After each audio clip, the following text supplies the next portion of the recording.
కుంకట్పల్లిలో మాజీ మంత్రి నారాయణ కుమార్తె నివాసంలో ఏపీ సిఐడి సోదాలు నిర్వహించింది.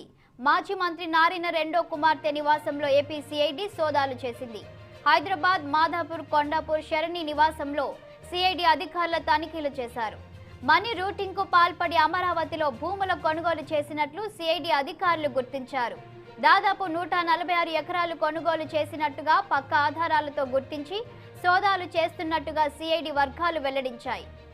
ఇదే అంశంపై మా క్రైమ్ బ్యూరో చీఫ్ రాఘవేంద్ర మరింత సమాచారం అందిస్తారు.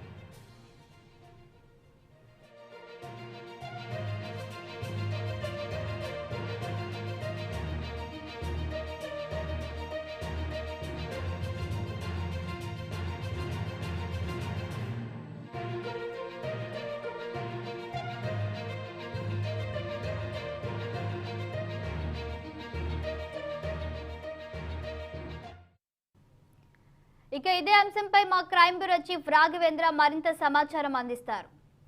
చెప్పండి రాఘవేంద్ర, అప్డేట్స్ అందించండి.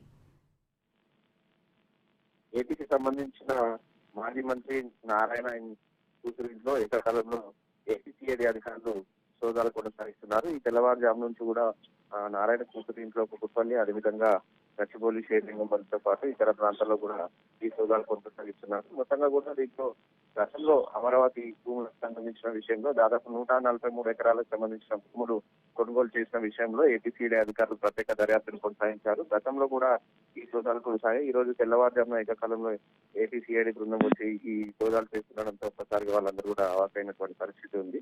మొత్తంగా కూడా ఈ కేసుకు సంబంధించిన ఏపీ సిఐడి కేసుకు సంబంధించి అమరావతి భూముల కొనుగోలు విషయాల్లో చాలా మంది అప్పట్లో ఉన్నటువంటి ప్రభుత్వంలో ఉన్నటువంటి మంత్రులు, ఎమ్మెల్యేల పాత్ర ఉంది. దాంట్లో తక్కువ ధరకు భూములు కొనుగోలు చేయడం జరిగింది, అవకతవకలు జరిగాయని చెప్పేసి కూడా సిఐడి కేసు నమోదు చేసి దర్యాప్తు కొనసాగిస్తూనే ఉంది. దీంట్లో భాగంగానే ఈ రోజు తెల్లవారుజామున ఈ సోదాలు చేస్తున్నట్టు సమాచారం తెలుస్తుంది. ఈ రోజు సాయంత్రం వరకు కూడా ఈ సోదాలు కొనసాగే అవకాశాలతో సమాచారం తెలుస్తుంది. Okay Raghavendra, thank you for the updates.